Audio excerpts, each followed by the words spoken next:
Yo, what is going on, everybody? Alex Pandrea here, back with another video, this time from sunny Bermuda. Now it is December, but since I was in New York for a bit and I froze my ass off, I decided to come to the weekend to basically my second home. So ever since I was little, about 5 years old, I would come every summer to Bermuda. I have a lot of family here.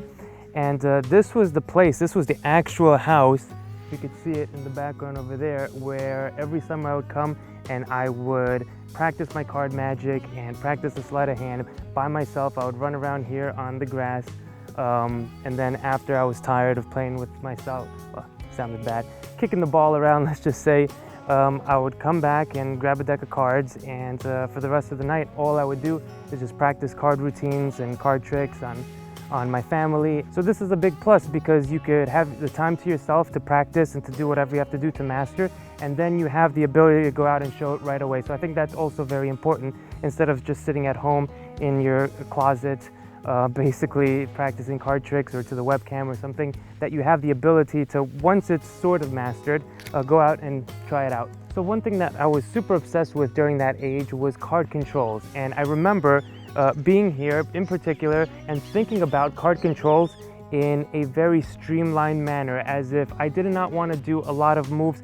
or a lot of shuffles, because that to me looked fishy. So there are two types of controls that you can do. There are the invisible ones, like the classic pass or different shifts like this, where it just looks like you place the card back inside the middle and that's it, hands off on the table, give the deck away, and the card is controlled. The other type of control is a more visible control, where you place the card back and then you start shuffling the cards or doing things like that, where it's more of a let's shuffle it further into the pack. I don't think that the visible controls should be mixed with the invisible controls. For example, there is no point, in my opinion, to do a classic pass and then shuffle the cards off, still retaining the top card, or doing any other sort of visible control after an invisible one. It sort of makes no sense to me, unless you're just practicing the classic pass. But at that point, just do the classic pass and then that's it. You don't have to do anything else after that. When choosing any move, when you're putting it together as a routine, it's always good to think about what comes before and what comes after, so that you could choose the best fitting move for that routine. When you start to think in these terms, I think creating routines and putting together moves that would make up a great effect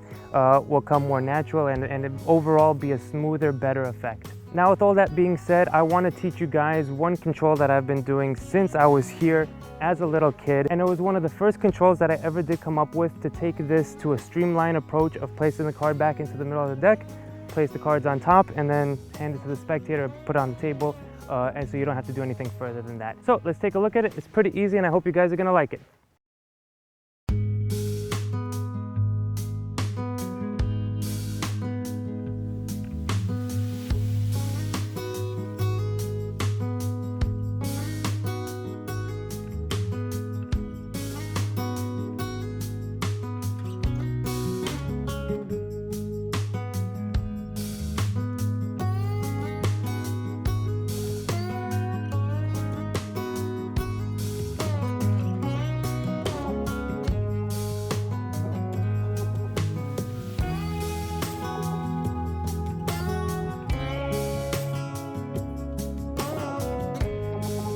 Okay, so for this control, two things are going to happen at the same time. Let's learn first the one-hand fan that you need, and how to close it just like that back on top of the deck. Very easy. Half the deck, if you don't know a one-hand fan, it's pretty straightforward. You just hold the deck, half the deck in your right hand between the first finger and the pinky. Thumb goes to the inner corner and the one towards you. So in this case, if I'm looking at it, it's the bottom right corner. The thumb is going to push up the cards and put pressure, as the right fingers pull down and put pressure as well, and you're gonna get something like this, which is pretty nice just in itself as a little flourish, okay? Now to come back onto the deck, all you have to do is turn your wrist counterclockwise with the fan as you close it, okay? So fan closes, counterclockwise twist with the hand until you can't anymore, and when you can't anymore, your two fingers, these are the two important fingers, the first finger and the thumb will twist, will cross like that. And when it crosses, it does one of these, so it continues to turn this packet and go on top of the deck like this, okay? So you want to not time it, but just get it so it does go on top of the deck, and not like that. Now the actual control is really easy. All you're doing is you're moving the card that's selected, which is on top of the left-hand packet here, and pulling with your pinky. And when you pull with your pinky, it's almost like a puce past action where it goes from the top to a perpendicular position just like this. Now obviously this is, you don't want to do this until you're covering with this hand, but learn this first. Pull down just like this until it's in a vertical position, and that's all really that you need to do. So pinky, pull. Your left hand thumb is going to pull down a little bit on this so that it's straight again rather than like this, okay? Because sometimes when you pull, you can tend to twist your hand this way, so you want to just come back with that packet like that, okay? Now putting these actions together, you're going to do them at the same time so that this happens when you're covering with the fan. All right, that's pretty straightforward. You don't want to flash this, so you want to wait until the fan is on top to actually do the move. Here it is, the one hand fan. Place your card back here. This is what you say. As you come back, this hand stays here as you're going to close it on top. Left hand pulls, the pinky pulls, and you're covering the top portion of the pack with the fan for only a second. Only a split second is all it takes. So fan as I'm, and now you don't want to actually get ready until you're ready to actually do it. So you don't want to wait and then do it, right? Because then your pinky is not in that position anymore and it could look awkward. So here, wait, and as you know you're covering it, that's when the pinky comes up and starts to pull.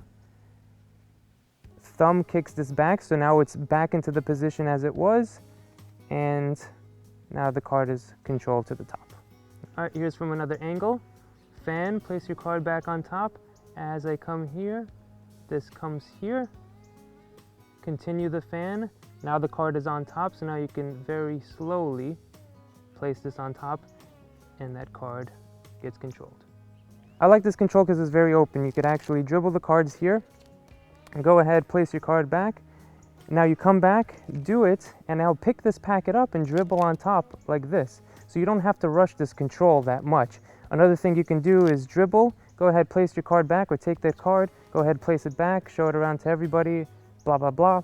As you come back, you do this. Now you can pick it up, and as I toss it back, you can palm off the card if you wish. I never do this, but it is an option.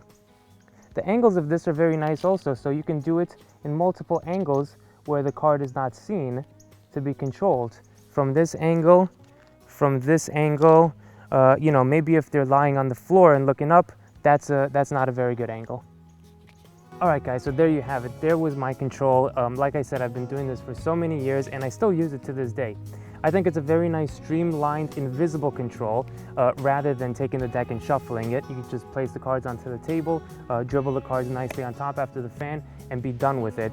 You don't have to overprove it. Overproving is something that happens with a lot of controls because you feel guilty of doing probably such a great pass or such a convincing control. So if you guys enjoyed this video, hit that like button, subscribe if you haven't already, and I'm going to do a lot more videos, so stay tuned for that. Thanks so much, and I'll see you next time.